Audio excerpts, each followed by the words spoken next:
for making my job very easy. I counted the number of times he mentioned law in his speech. 15 times, saying that everything is low. Thank you, my leader. You have helped us to say, and my leader, I want to draw your attention to the president's speech, because we are debating general. In every budget speech, what we normally see is that they will give it a name. Last year, it was a budget of consolidation. So this year, I was waiting to see what was going to be in the nitty-gritty of the budget. And I saw that there were very many things that were put and jumbled together.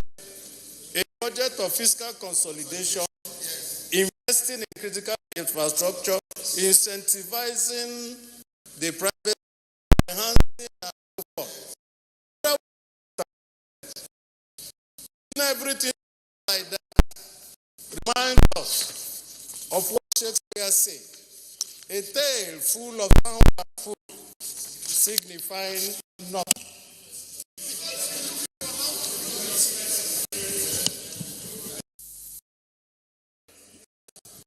This is not literature. We are debating the budget. Thank you, Mr. President. I want to suggest a name to those who wrote this speech from Mr. President, that this is nothing but a budget.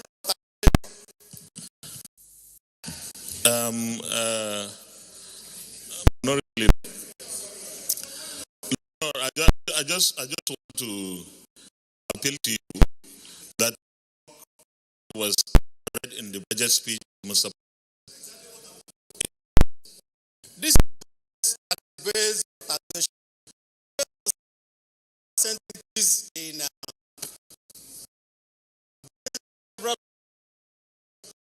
which means 7.5.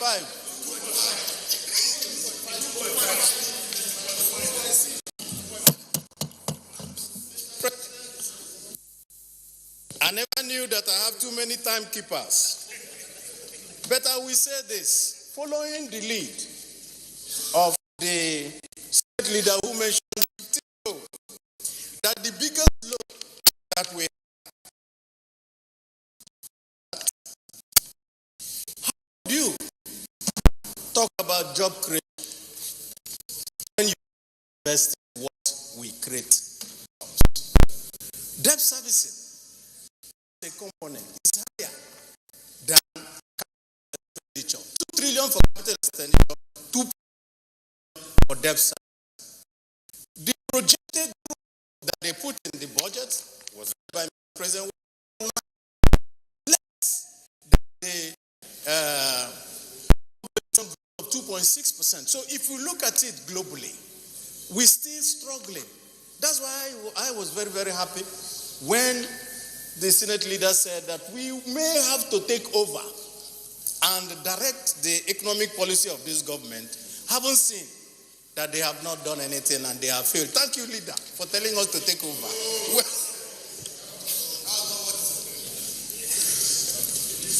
let me go next to the assumptions. 2 assumptions that are critical for this budget. The first one is the assumption on oil prices. I know that our people were very happy when there seemed to be a little problem in the Middle East with Iran, which will lead to a spike in oil price. But that seemed to have petered out, which means that our projection for the cost of oil may also be off the mark. Second one is our projection for the production levels daily. Last year, the average production level was 1.8 million barrels per day. Why won't we keep it there? Why must we go up to 2.1 only to be disappointed at the end of the day? Mr. President, I know that you have promised the executive that, oh, you're going to work very well with the executive to produce the budget. But I plead with my colleagues, look at the facts. You can't run away from facts. The facts say that this is not a sustainable budget. The facts also tell us that where we're going, if we need to change, we must be able to look at the critical fundamentals of this budget speech and make adjustment as due. You can now second what the leader has moved. Thank you. Not having any choice, I will second the budget presentation by the Senate leader, having taken into consideration my own objection of a budget of taxation. Thank you very much, Minority Leader. And that brilliant presentation, I think, was also laced with so many inaccurate statistical information, but all the same, you are entitled to your opinion. This is the Senate Deputy. Thank you, Mr. President, distinguished colleagues. Listening to the leader, I definitely want to say that I just finished doing what that we do. But the facts, like you have said, surely not in line with most of the solutions made. Because this budget has a name. And the name of the budget is Budget of Continued Change. Government change is in the paragraph, continue the change. Government has introduced certain key measures and they want to consolidate on that. So you can't say this does not have a name. And we want to see we have started to consolidate the huge infrastructure deficit inherited is actually brought to bear so that Nigerians can be back from that particular investment done. For 2008, you are aware and priority was looking at the massive infrastructural deficit. And I think if you look at our attempt to bring in infrastructural deficit, to bear on our economic performance, you will know that this government is on the right trajectory.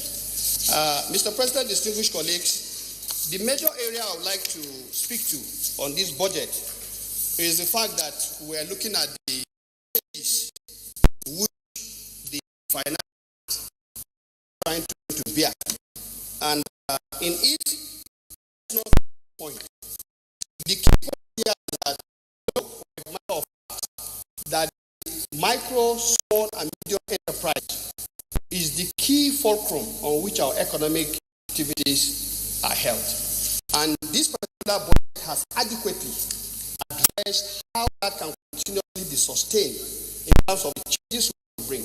We want the micro, small, and medium enterprises to play a key role in building the Nigerian economy and ensuring that we are on the path of growth. And I think the submission here at paragraph 26 looks at supporting micro, small, and medium sized businesses in line with the ease of doing business. And I think if you look at the provisions, the exceptions we're talking about, for example, even when we talk about VAT, most of the products that were exempted are the areas where our micro, small, and medium enterprises you are engaged in. And I think if this is done, we need to sustain. Yes, the issue of deficit. There is nothing we could have done about deficit, but what is important this time around is that the deficit and even the gains we are looking at are being targeted. In essence, the excess, we are targeting certain sectors: the education sector, the health sector, the infrastructure. And to my mind, a situation where you focus seriously on all of these areas means fully well that you are putting the economy on the path of growth. So, Mr. President, distinguished colleagues, I think, to my mind, this budget surely will continue the change of ensuring that our citizens see a better economy, and I urge my colleagues to support it fully. Thank you. Thank you very much, Deputy Chief Whip. Distinguished Senator Suswan, Gabriel T. Suswan. Mr. President, my name is Dr. Gabriel Suswan, Benue Northeast. Mr. President, I want to first commend the President for bringing a very, very ambitious budget that is intended to address the infrastructural deficit that we've talked about here several times in these chambers. Mr. President, I'd like to join the leader of the House, of the Senate, straight to the point that our has contracted. No, the leader.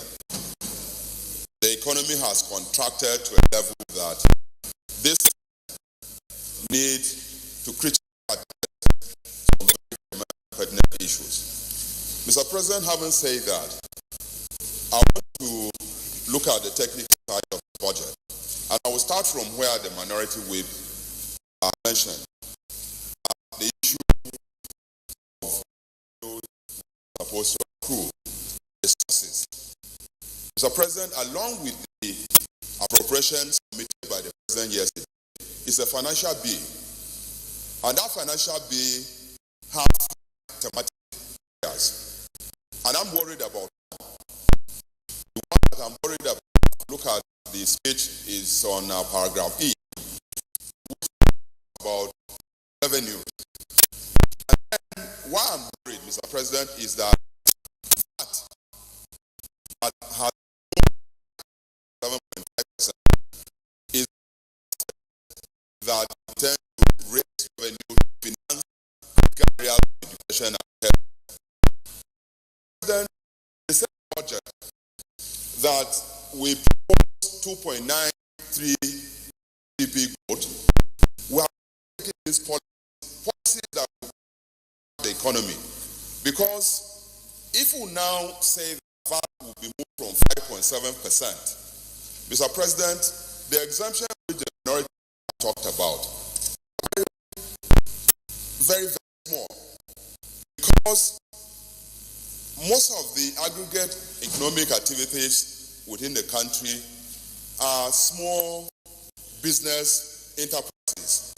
Most of these small business enterprises will be unable, Mr. President, to address this issue of 7.5% VAT. To that extent, we might not necessarily achieve the 2.93% GDP growth that is projected by Mr. President in this budget.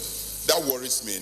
7.5% for me is on the high side, and that it has exempted mostly food items.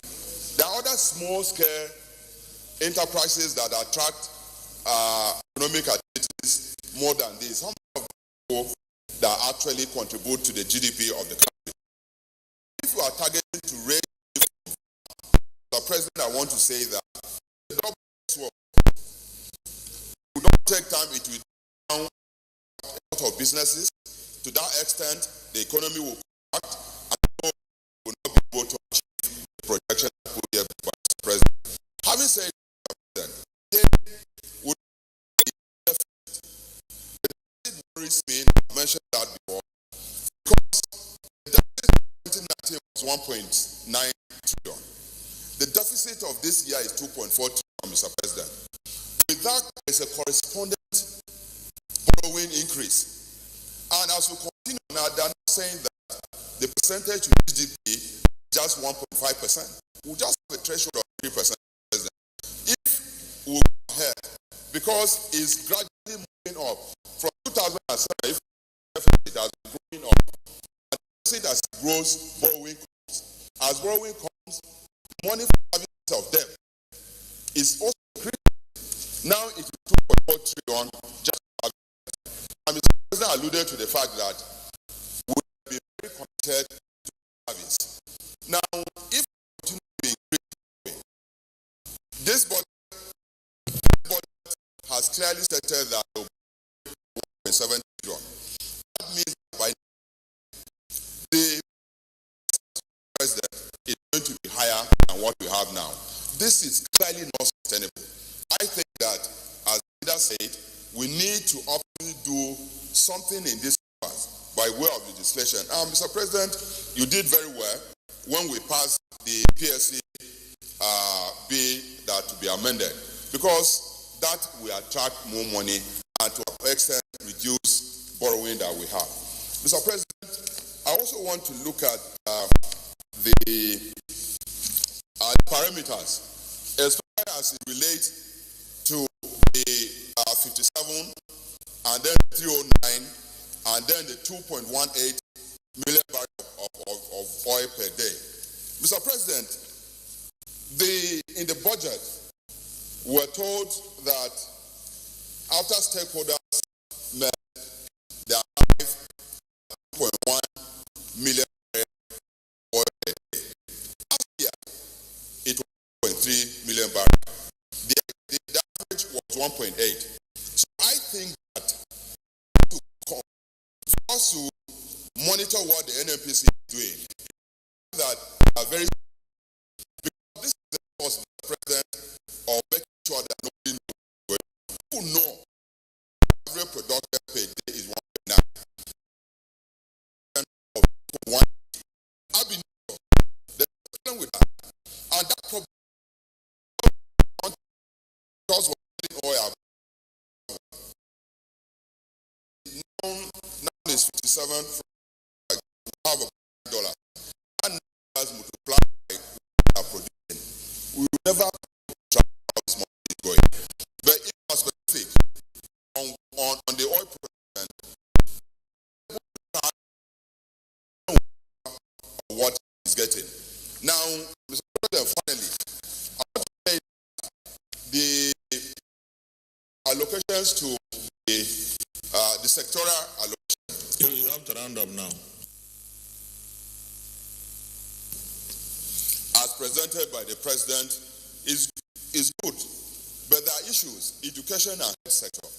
The money in the health sector and the education sector is patchy compared to some of the other areas.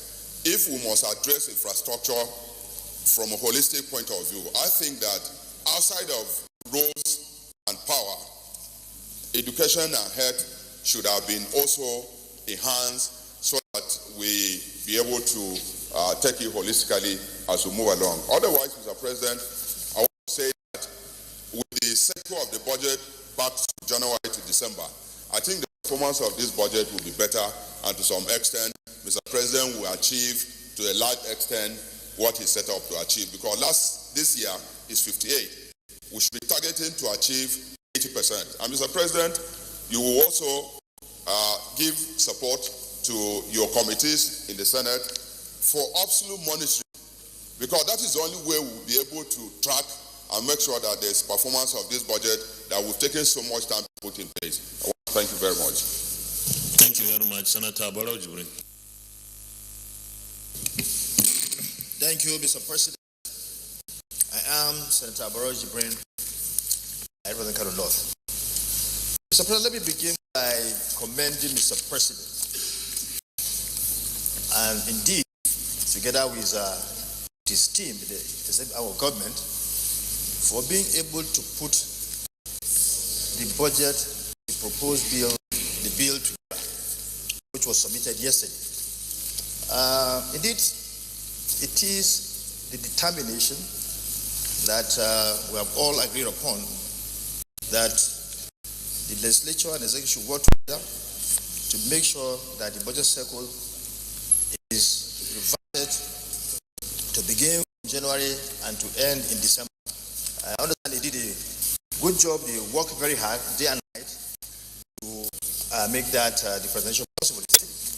Having said so, let me also commend the president and his team, the government, for creating a very, very sound premise for the budget.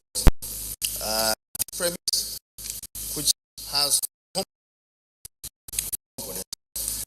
These components, if actualized based on the projections, I'm sure our economy will become better, and we will have started on the trajectory of getting to where we want to get to in terms of economy. Of these important premise, of course, they are fiscal investing in fiscal infrastructure, incentivizing private sector, and enhancing our social investment program to fight different impacts on the poorest of the poor, those Nigerians. This is very, very premise.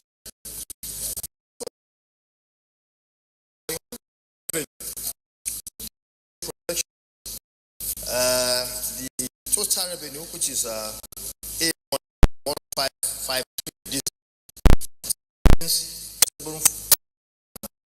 that was last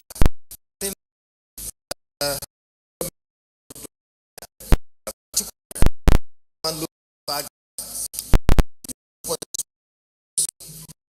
8 no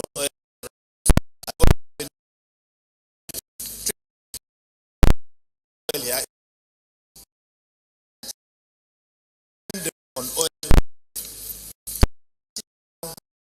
The diversification policy of governments is what I'm thinking about. Let's depend on oil. Let's look well.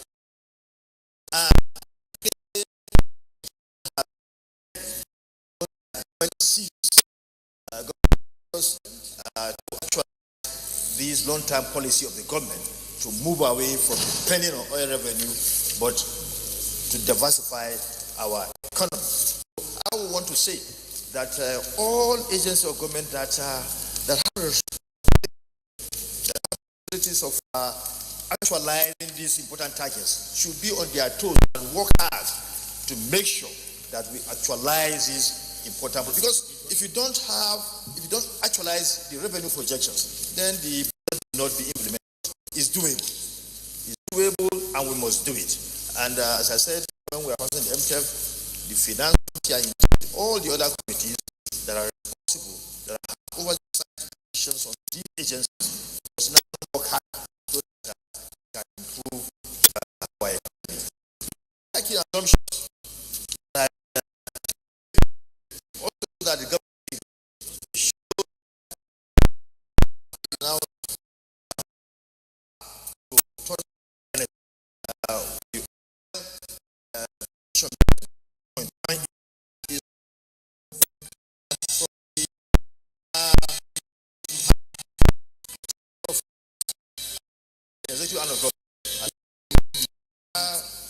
that deal to make sure that all that needs to be done, to make sure that the oil production target is met.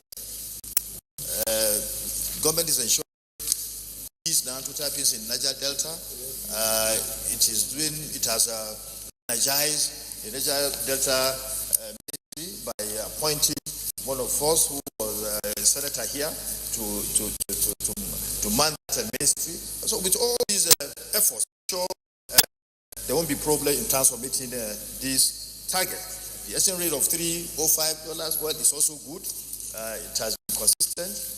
It was what was projected last year, and it's something that is also good. And then again, the government is also very conservative in terms of the prediction it has made on the oil price. Well, now it's beyond $60, but it decided to make it feasible. We all decided to join the force. It should be 57. That is to be on the conservative side, which is very, very good. If we're able to get more money and have if the price continues to go up, we are down to the funds that come in terms of food.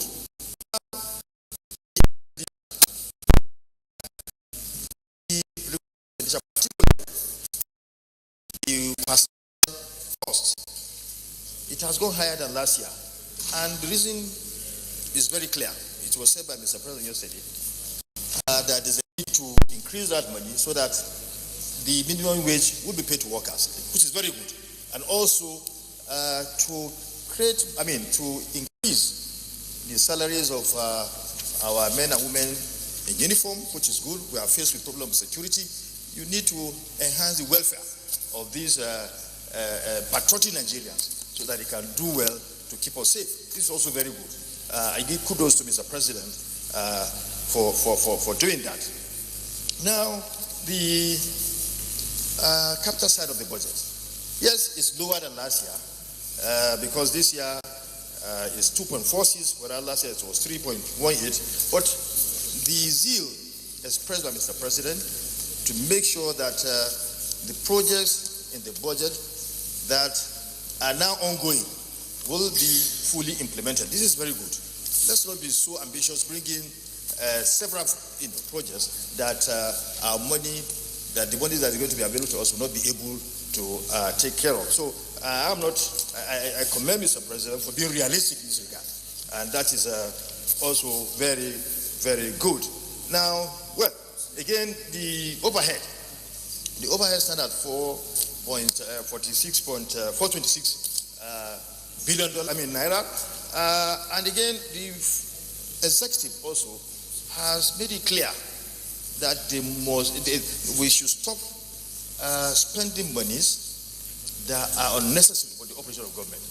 That liaison offices should not be open with reckless abandon, and something. There should be a kind of prudence in terms of government spending, and this is also good. It's a good policy that will help us to make sure that we do not spend money unnecessarily in running our government. That is cutting down the cost of running government. This is a very good policy, very, very good policy that we need to commend the president for getting it introduced. Well, the deficit level, 2.18 trillion, which is also nice because it's fall within. You can round up, please. Well, Chief Whip, please try to be.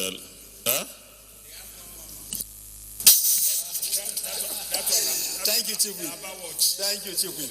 Now, Mr. President, let me go to sectorial. Mr. President, the sectorial allocation. Ministry of Work has 2 billion. So also Power has 127. Transportation has 130. This shows that the government is serious in providing the necessary infrastructure to drive and sustain, a private sector that will enhance the development of our economy. It's a very clear picture. It shows how serious government is. Thank you very much. And education, even though you might see that 48 billion for education here, it's beyond that. You have 112 billion for basic education, and also third fund. You have about 200 billion in third fund. So when you put that together, you find out that education is having the lion's share in what government is going to spend in 2020. Thank you, Mr. President. I say something. Thank you. Senator Ike Kwaramadu. Thank you, Mr. President. Very distinguished colleagues. Let me start by again commending Mr. President for the timely presentation of the budget for 2020. I must also commend the National Assembly leadership for your commitment on our behalf on early passage of the 2020 appropriation bill. Mr. President, very distinguished colleagues, I've looked at the budget and its presentation, and I'm pleased with the emphasis on road sector development and a marginal increase in the allocation to the Human Rights Commission. These are indeed very commendable steps. Mr. President, my dear colleagues, the President had done his job by presentation of the appropriation bill pursuant to Section 81 of the Constitution. Now the job is left with us to now consider this bill and make appropriate adjustments. But we must be conscious of the fact that whatever is the final outcome must be our own product. We cannot blame Mr. President or anybody else if we fail in this responsibility of adjusting the proposal where necessary. And once we're able to pass the budget, the next is implementation. At that implementation level, we're also involved because it becomes our responsibility under powers oversight to ensure a judicious application for our revenues. But it does not end with the President. I think we have additional responsibility to ensure that we are not just trying to see how we share the cakes, but also how to bake more cakes.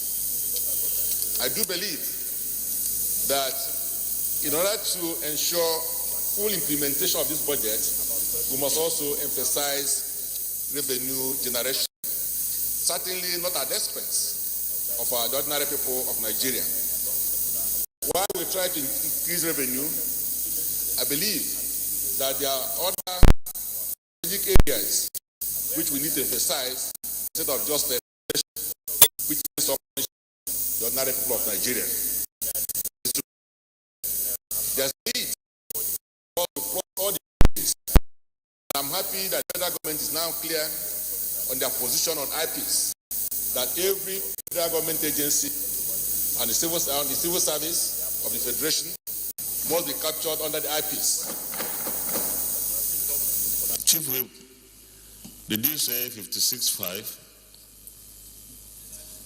Okay. Your point of order is sustained. Please, we have senators who are not in their seats.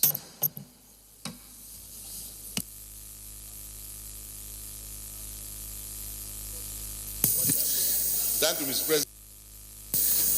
At this point, Mr. President, I know that years ago, when you found yourself on the other side of the divide, I can imagine what you'll be saying a day like this. I want to assure you that we're not going to take all those lessons from you. We'll do as much as possible to moderate our contributions. But I know what you would have done in a day like this. Now, Mr. President, I think too that we need to ensure that every government agency will now be part and parcel of IPs and also follow the TSA regime. Today, most government agencies are out of it, and that is not a good thing to do. We must ensure that that happens so that all leakages are plugged. I'm happy that we're dealing with the profit sharing arrangement under the petroleum sector industry. And I do hope that we will not stop there. We need to ensure that we are able to plug all the other leakages in the oil and gas sector. Mr. President, distinguished colleagues, we need also to unbundle the road sector administration, the power sector, especially the generation and distribution, also the downstream of oil and gas, to allow the private sector to participate so that we're able to generate more revenue and create more jobs for our people. Of course, we need to show more interest in the mineral sector development. In Africa, especially the Central Africa and Southern Africa, most of the countries there are dependent on solid mineral. And I have it on good authority that we have as much solid mineral, if not more, than some of these countries. But we have just shown less interest in developing this solid mineral. I expected to see emphasis on this in the President's speech or probably in the details of the budget, but I've not seen this. So we need to remove so much emphasis on oil and gas and see what we can do to take advantage of all the deposits of the solid mineral in our country. I also believe, sir, that there must be sufficient transparency and efficiency in stamp duty administration. A lot of revenues are locked there, and if we do as much as we can to be transparent and efficient, we can generate more revenue from stamp duties. Now, this takes us to the PIB bill. You can round up. Is that government has not been showing sufficient interest in the review and reform of the oil industry legal regime.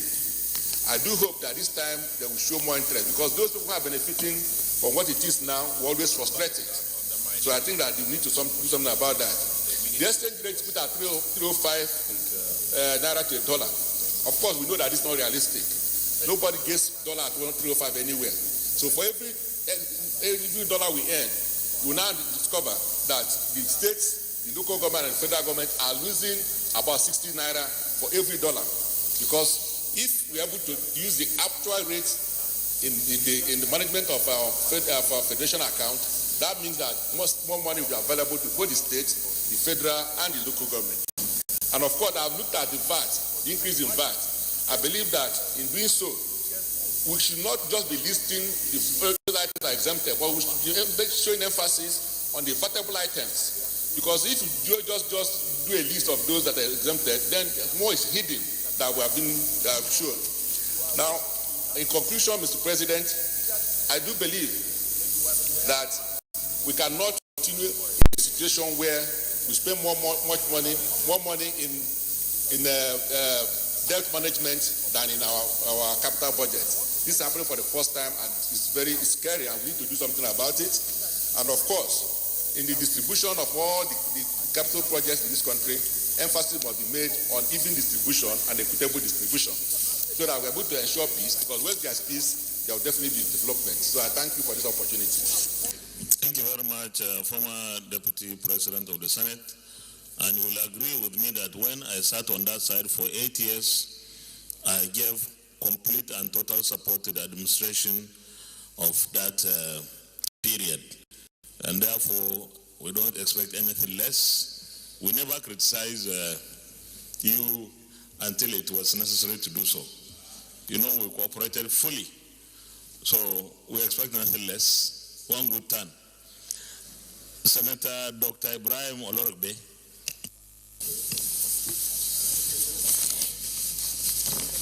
Mr. President, distinguished colleagues, my name is Ibrahim Yaya Olorogbe. I represent Kwara Central Senatorial District. Thank you, Mr. President, for giving me the opportunity to contribute to the debate on this very important bill, which actually is the most important bill in any legislature. As without money, all other functions of a legislature in terms of representation, oversight, and in fact lawmaking will not be done. Mr. President, let me start by joining my colleagues to commend Mr. President for presenting the budget in October, but particularly to commend the leadership of the National Assembly and members for their commitment and steadfast in ensuring that Nigeria returns to January to December budget cycle. If my memory could serve me right, this will be about the first time since the 20 years of democracy that budget debate is happening in October. It's usually either December, January, or thereabout. So, Mr. President, this is another achievement of one of the agenda of the National Assembly being achieved. My short contribution, I gave it a theme, and that is to say that health is wealth. The wealth of a nation is in its health, and a wealthy nation is a healthy nation. Mr. President, on that, I want to commend Mr. President in the budget presentation for providing for basic healthcare provision fund as a statutory transfer. The 8th Senate started this activity. It was a service-wide vote. But because health of Nigerians are important, particularly primary healthcare, so in this budget, that particular expenditure that will provide basic healthcare for all Nigerians is now a statutory transfer. However, Mr. President, the act that established that fund provides for 1%. The current amount is 44.5 billion. But if you look at counterpart in education, which is given to UBEC, the total amount which is proposed is 110. It means there's a gap of about 11 billion to be able to meet the 1%. I hope as the committee considers, particularly the appropriation, this will be taken. Mr. President, why I said health is wealth is that health is not just mere absence of illness or it's complete physical, mental, and social well-being. And therefore, all other aspects of this budget is to achieve a complete health for every human being. Because without health, whatever you want to do, you can't do it. We can't legislate if you are not healthy. You can't execute if you are not healthy. You can't teach, you can't farm, you can't account, you can't engineer without being healthy. Therefore, the other, what we call social determinants of health that are in this budget, we need to be given attention. And one of those social determinants is education, Mr. President. As an earlier speaker have said, without us addressing those social determinants, we cannot have a good country and healthy country, a wealthy country.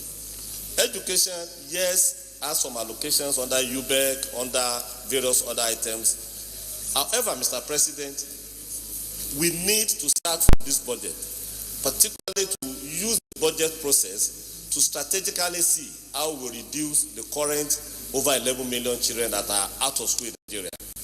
This has both economic, social, security implications, and it is only way we can grow. As I started to say health is wealth. If you are educated, you are able to take care of your health to become more healthy. If you are educated, you have become more productive.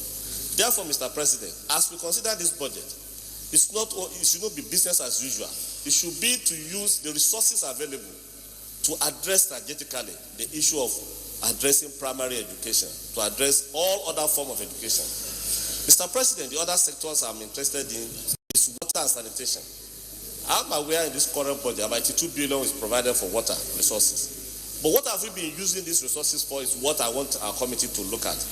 We should be able to see how potable water will be available to more Nigerians so that they become more healthy, more productive, they die less. And in terms of utilizing of water resources, it also affects our agriculture. Agricultural activities has been increased in the last 5 years of this administration, but we have to do more, because without providing food, there will be no good nutrition. As we speak, we have about 21% of our children under 5 stunted. That is, they are short for their age, in which case they cannot attain their God-given ability. And if you don't have that, you'll not be able to attain maximum productivity and maximum economic viability.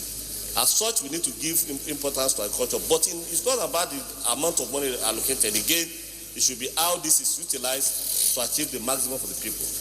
Mr. President, I want to address some issues as regards revenue. I listened carefully to my colleagues about some of the areas of generating revenue. I am in support of the current policy of the government about increase in VAT. In the whole of African continent, particularly in West Africa, Nigeria has the lowest VAT rate, for example. But what should happen is, how do we utilize this? As we know, VAT is not utilized. 15% only comes to federal government. 85% of VAT. You can round up.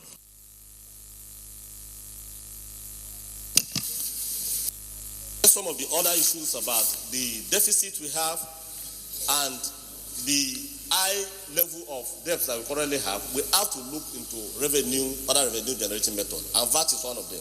But it is about effective collection and effective management. Finally, Mr. President, on the debt issue, I think I want to advocate, and we should start looking, as we consider the finance bill, how do we reduce the current practice of debt for infrastructure development and go more into private sector financing of infrastructure.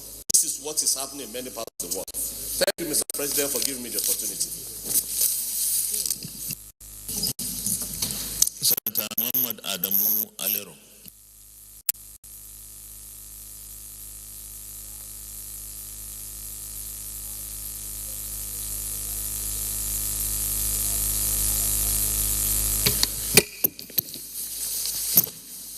Thank you, Mr. President, distinguished colleagues.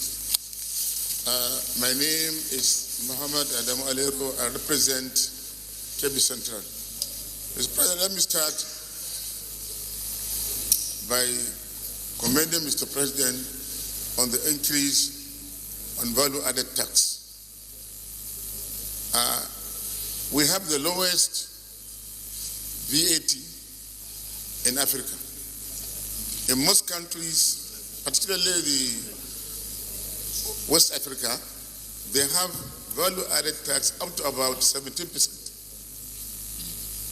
Previous government tried to increase VAT, but for political reasons, they decided not to. So I'm very happy that Mr. President has increased the value-added tax from 5% to 7.5%. And the money realized is going to be invested in critical infrastructure, education, and health. And let me say that over 85% of this money is going to states and the local government. It's not only the federal government that will spend the money that has been collected. The 3 tiers of government are also beneficiaries. I only hope that whatever goes to the states and the local government will be utilized for the purpose it is meant for. I remember when we were in government, that was 1999, 2007. Yeah, we are still in government, but now at the legislative arm, not executive arm. When we were in government, the value-added tax had to be used for critical infrastructure. We have to open a separate account, and any money coming into that account as value-added tax must be used for critical infrastructure, road construction, education, health sector. This is where the money is meant to be spent. So, for those of us that are complaining that the increase will affect the masses, I think they are wrong. There are exemptions. Mostly food items are exempted. Medicine and medicaments are exempted. Value-added tax is tax on luxury items. So I commend Mr. President for doing this, and I also want all my colleagues to accept this. Having said that, Mr. President, let me go and also commend Mr. President for increasing our foreign reserve. When he took over, it was as low as $20 billion. But now it is almost $42.8 billion. Mr. President, this is highly commendable. All along, the previous government, when they take over, the foreign reserve will continue coming down. Certainly, the central bank has done a lot by ensuring that we don't import unnecessary things like toothpick,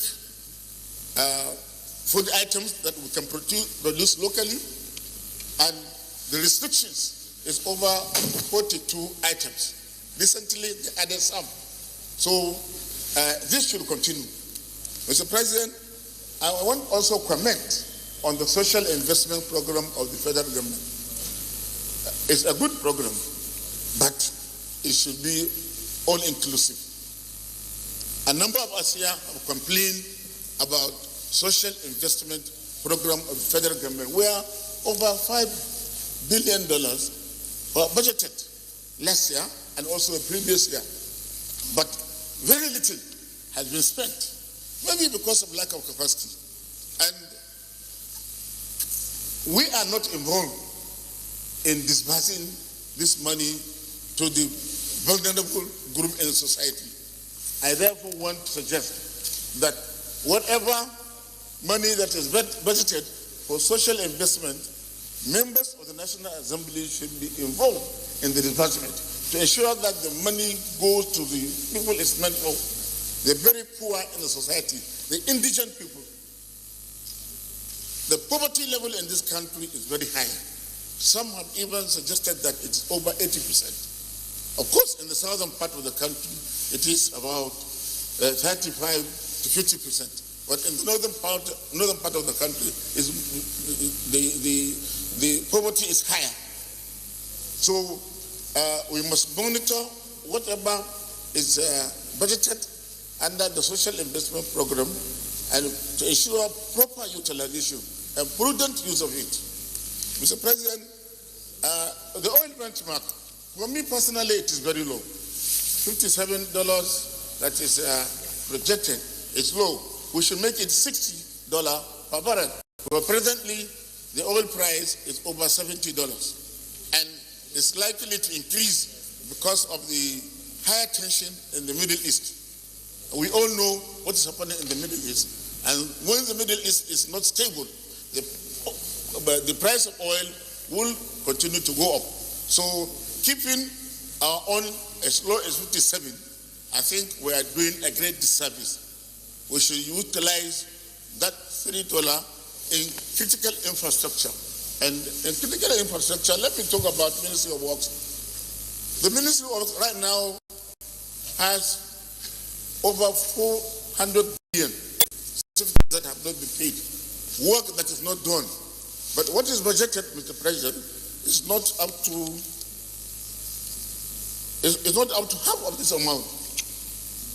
So we have to look at this. All of us here are complaining of roads, and the roads are in very deplorable condition.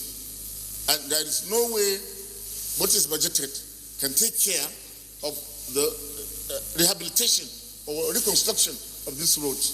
I therefore suggest that we should increase the amount budgeted for the Ministry of Works so that they will be able to carry out the rehabilitation and reconstruction of the deplorable road we have in the country. No, I have just started. Mr. President, 2 more minutes. I'm against the idea of saying that we should stop new projects. If you look at the entire budget, Mr. President, there is lopsidedness. A number of geopolitical zones are sidelined, are completely marginalized. We cannot accept a situation where a particular zone will have over 1 trillion naira work budgeted, and other zones combined will not have 400 to 500 billion naira. Mr. President, if we don't address this, I think we are not representing our people very well. So we will critically look at what is budgeted under various sectors and ensure proportionate distribution of the amount to every geopolitical zone. If we don't do this, honestly, we are not doing our work as representative of our people. On the issue of revenue generation, it is true that there are a lot of leakages, a lot of loopholes. Mr. President said so. And we have already started by passing the deep offshore exploration. This will make the government realize over $5 billion every year. And I think there are other areas that we have to look at, particularly FIRS.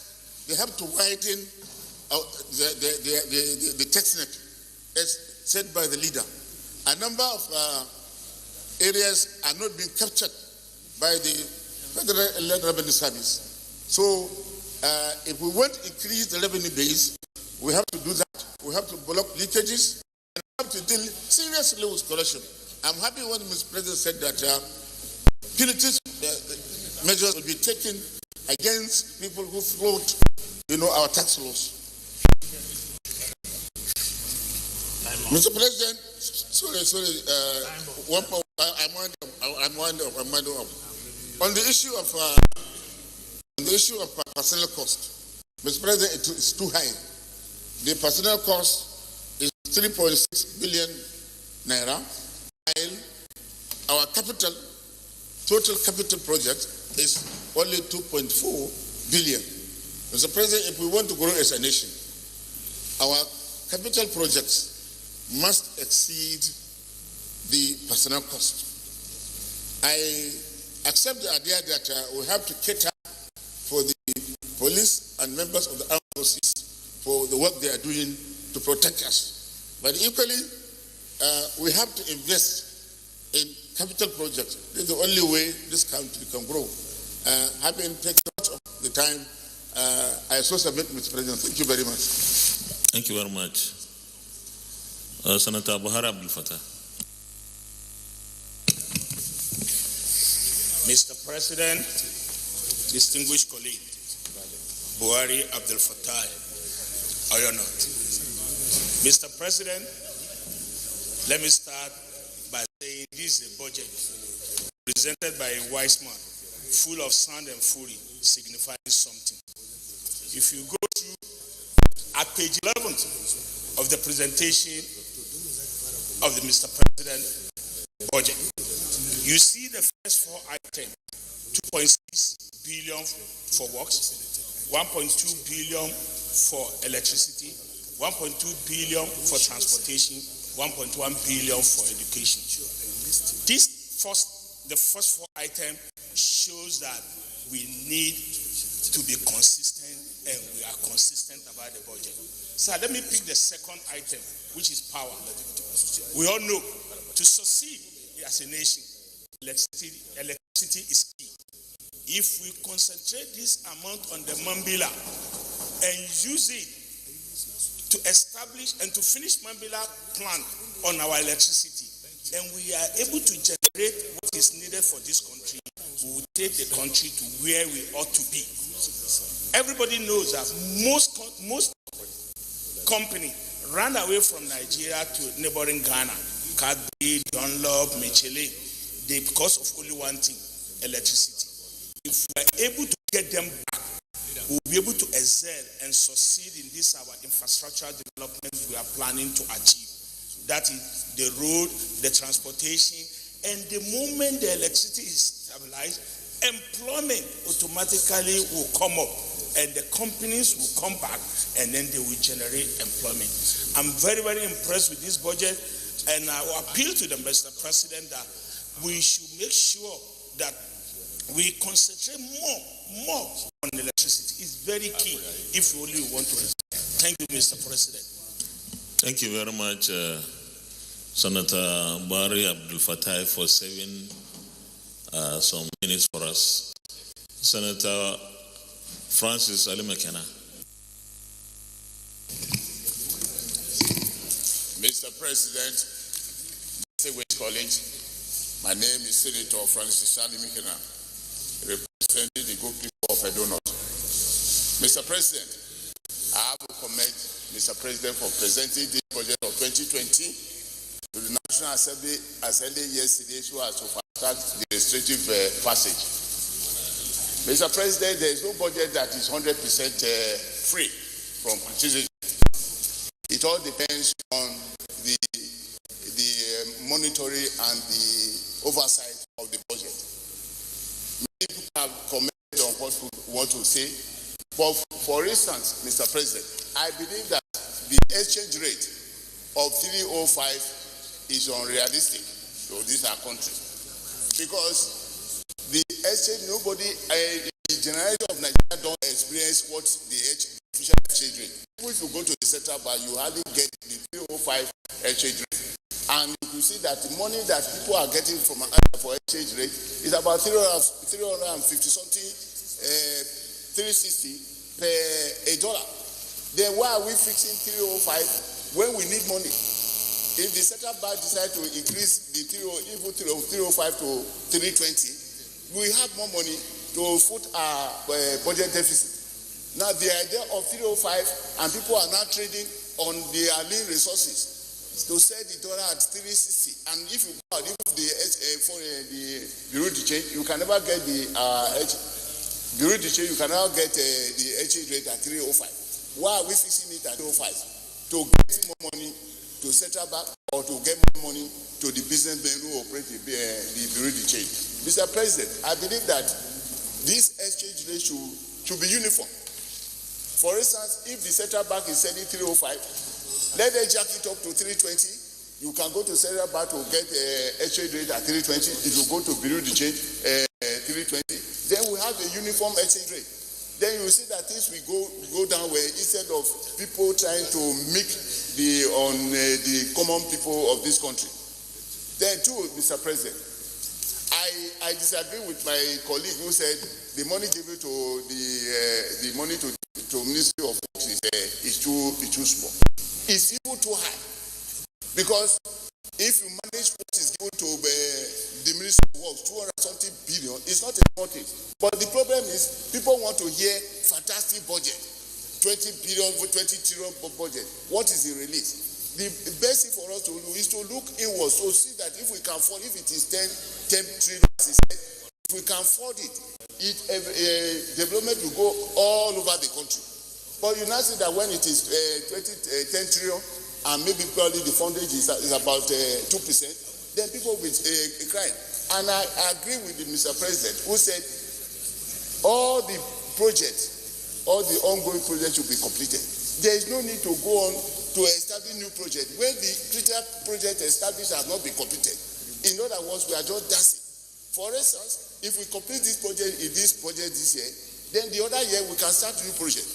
So they are there to say, well, look, let us stop and put a new project in Mr. A, Mr. Project in the other zone where the other ones have not been completed. It's not a good thing for us, Mr. President. And I commend the VAT, that is the increase in VAT, I commend the increase in VAT.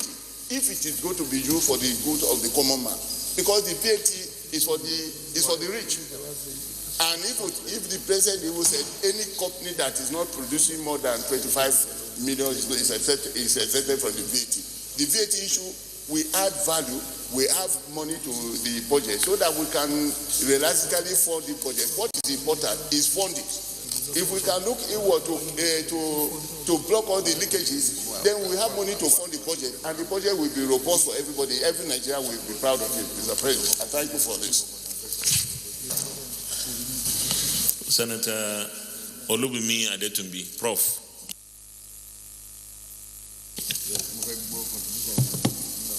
Thank you, Mr. President. My name is Olubimi Adetumbi from Ekiti North. The President has done well by bringing forth this budget in good time. And we hear that it's unprecedented in the last 10 years. And we hope that the executive arm of government will continue to expeditiously bring up annual budgets on time in future years. Once upon a time, Nigeria had so much money, and the concern was how to spend. It will appear that we now have so much to do, but with very limited cash available to do so. Because over the years, the borrowings to finance deficit and debt servicing all point to the fact that the Nigerian revenue of old is no more the same case as we have now.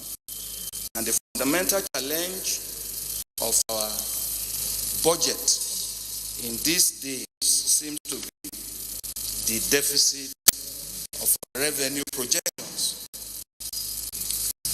Mr. President, in the current year we have 42% of our net revenue estimate, because the President announced a figure of 50% performance over the current year's estimate.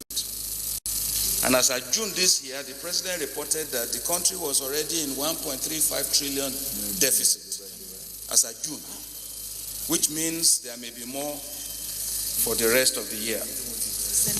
Now, with similar assumptions relied upon for 2020, we do not need any crystal ball to determine if we are going to be having similar results as we are experiencing at this time. Which brings me to the fact that between medium-term revenue framework and medium-term expenditure framework, I believe the choice is clear.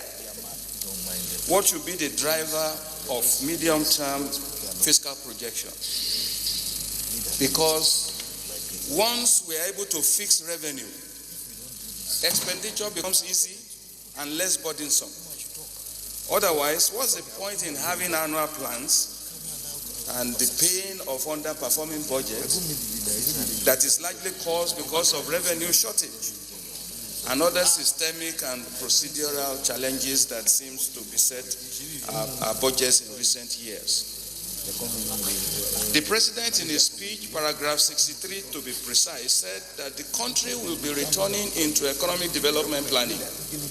I think we need to welcome this development as a departure from the old method of working. The country actually needs to return to prioritized planning and a budget that derives its estimate from plans that have been agreed with the rest of the country. This is a welcome development, and it's a positive sign of good things to come that will be going back into the era of planning as a basis for budget. Let me quickly say that there are two frameworks for developing countries to evolve plans. One is the Global SDG framework and the Africa 2063. The starting point will be to quickly determine what is the convergence or divergence between Nigeria plans and these regional and global frameworks, so that we can comply with international expectations and be able to raise money globally to finance our development. It is important that we also look at what is the relationship between our medium-term fiscal strategy paper and the MTEF and the medium-term revenue framework and the plans that we set for ourselves. Right now, there seems to be no connection. And this is something I believe that this, in coming years, we will be able to address. Mr. President, the country, through its National Economic Council and the Joint Planning Board, exists to coordinate planning and policy between federal and state government. Why can't we also have a joint budgeting board between the federal and the state so that we can vertically coordinate fiscal activities of the federal government and those of the states? Let us not forget that the federal government only accounts for 52% of the revenue of this country. The remaining 48% is coming from states. So the budget of this federation is not just the budget of the federal government. The budget of the federation is the budget of the federal government and those of the 36 states of Nigeria and the 774 local governments. There is nowhere in Nigeria where we have any consolidated figure of what states are budgeting in infrastructure, in education, in health, that can enable us know exactly what is the amount of public spending that is taking place in respective sectors, and whether the federal government and the state government are working across purposes or spending money in a coordinated manner. This is an area where I think a lot of work is required to be done. Finally, Mr. President, it is in the interest of this country that we look at the National Assembly Budget and Research Office, NABRO. It has to come to life if the role of the National Assembly as the keeper of the purse and he who determines how we spend or not. This role is only being able to perform when the National Assembly's institution that is charged with the responsibility of budgeting and planning is put into place, so that at times like this, we have an intellectual house within the National Assembly to lean upon to be able to make important contributions to the national budget debate. Mr. President himself, in his paragraph 22 of his speech, described the fiscal condition of Nigeria as an anomaly. Those are his words, which means the president is aware. He understands what the issues are. It is anomalous for us for the level of deficit and revenue failures that we're having, but God forbid it that we experience a fiscal collapse because of our revenue situation. And I want this National Assembly, this Senate in particular, to focus less on expenditure provisions. It's easy to put anything into the budget. It's easy to expand. It is easy to expand expenditure, but the real challenge of planning and budgeting in Nigeria is revenue generation, and revenue generation. Thank you, Mr. President. Thank you very much, distinguished Prof. Senator Kabiru Ibrahim Gaya, Kano South. Mr. President, my distinguished colleagues, I am Kabiru Gaya, representing the people of Kano South. Thank you, Mr. President, for giving me the opportunity to speak on this budget. First of all, I would like to commend the President Muhammadu Buhari, for bringing up this budget, and the budget said, named Sustaining Growth and Job Creation. I know the last year's budget was budget on continuity, and therefore for this 2019 by 2020 budget, we're able to carry most of the projects that are viable for continuation. Number two, Mr. President, my colleagues have spoken so much in that area, and I don't want to be repeating myself, but I'll go mainly into areas of concern. The release by the President for the 2019 budget of almost 300 billion, which is 20% of this year's budget, and the promise that before December, we'll release another 600 billion, which will be about 40%. So therefore, this year's budget of 2019, there will be a release of about 60%. I think that's good enough. Mr. President, I would like to show some areas of concern. I've seen the distribution of ministries, but I really want to show concern the Ministry of Agriculture. The amount is just 3 billion. But we're trying to improve ways of getting jobs for people. Agriculture is one of the major areas where projects and jobs can be created to teeming Nigerians. Therefore, that budget, I believe, is low for 83 billion.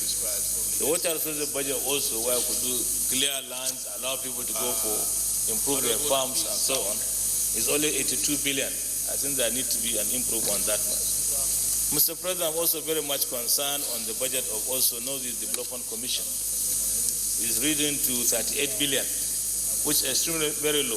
The international committees themselves contributed over $546 million on the project of Northeast. And when you combine that, that would be about 140 billion naira. So for our country, Nigeria, we are only putting 38 billion, which the project is concerned to us. So therefore, I believe that we should look at that Northeast Development Commission and improve that at 8 billion. One of the areas where I'm raising for this increase is simply because we improve our benchmark from 57 to 60 dollars per barrel. That will cover up because last few years we put $60 per barrel, and then we are getting 67. So therefore, from 57 now we can go to 60 billion. Also on the project of tax credit scheme on roads, I would like really to commend the government for so doing, and also appeal to other enterprises to raise up funds for that project. I know Dangote is doing that on some road projects, which is commendable. And finally, Mr. President, I don't want to take too much of the time.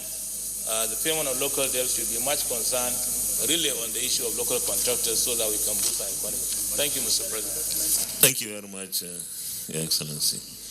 Senator Okejef. Thank you, Mr. President. Okejef. I represent Benue Northwest. My dear colleagues, of course, I'm from Benue State. Mr. President, I listened as Mr. President presented the budget speech yesterday. I've gone through it over and over again, and I've also heard what my colleagues have said on the floor. The field has generally been covered, so I'll restrict myself to just one or two areas.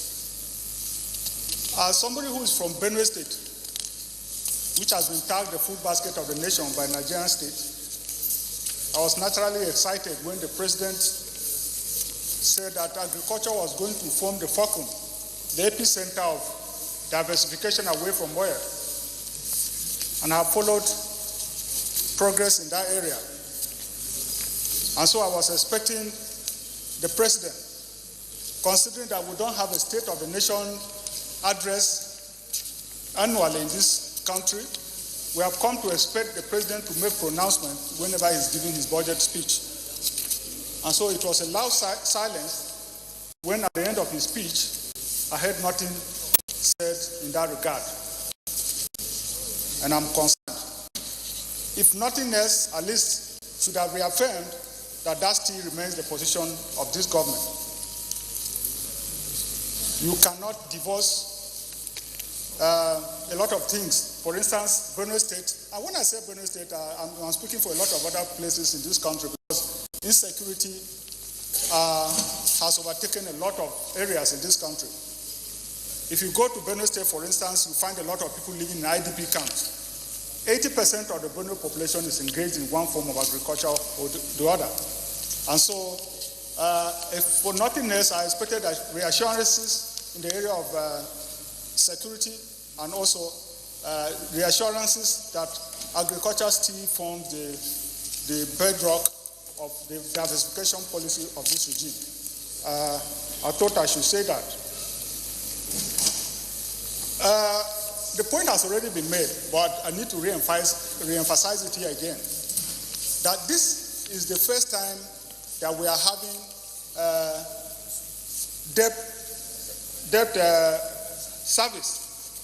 Debt servicing amount is far more than the capital component of the budget. And I think that is not good enough, considering that the projected deficit of our budget is 2.14. I think around 2.18. So if we look at that, it means that all that we are going to borrow to fund the deficit budget, 90% of it will go back to debt servicing. And I think that is not good enough. The president gave the excuse on the overhead cost addition to the creation of additional ministries. And I was like, I thought the Orosanyang panel had recommended in the past that we should merge some MDAs. So why are we creating new ministries? And if you look at the ministries that have been created, I don't think they are critical to our development. Is it just job for the boys? Otherwise, there's no point for increment in the Federal Executive Council when we have a panel that suggested instead that we have MDAs merged to cut down on the cost of governance. That too, I think, is not enough. The president also said that new projects should not be embarked on unless in areas that you have completion, unless the MDAs have satisfied themselves that ongoing projects would have been completed. Now, the question I pose is that what of those areas that don't have ongoing projects? Should they too be caught up in this directive that no new projects should be embarked upon? That would be serious, considering that we want as much as possible to spread the development in this country. Lastly, but not the least, as a lawyer, I think this is a legal puzzle. When, if you look at, I think Section 11 of the present appropriation law says that the appropriation law will last, the Appropriation Act will last for 12 months from the day it was signed into law. So are we going to have to, consider that we want to go back to the January to December calendar cycle, are we going to have two parallel budgets running together? That is what we should ponder, because as far as I'm concerned, this is the law of the land and it will expire at the end of 12 calendar months. That is what we should ponder. Thank you very much. Thank you very much. Distinguished Senator Lawrence Orijakpo. Thank you, Mr. President, distinguished colleagues. My name is Lawrence Orijakpo. I represent the good people of Bayelsa West Central District. Mr. President, I want to commend you for the push you gave to the executive to enable them come up with this budget yesterday. I also want to commend Mr. President for the presentation of this year's appropriation. We are aware that all of them had worked round the clock. However, I have some worries. First, I want to speak to the issue of our benchmark for the oil production. You don't expect to take your chickens to the farm, to the market, based on the misfortune of your neighbor's hens. What we are trying to do now is to say that there will be crisis in the Middle East and price of crude oil will continue to go up, and so we are going to get more revenue. I think that is not placing it right. We must come to the barriers of minimum so that what we do today, because you don't expect that there should be continuous crisis in the Middle East for our prices to be realistic. So I would suggest that we look at these assumptions and take what is realistic. And that also leads me to the issue of foreign reserve. Well, the Senate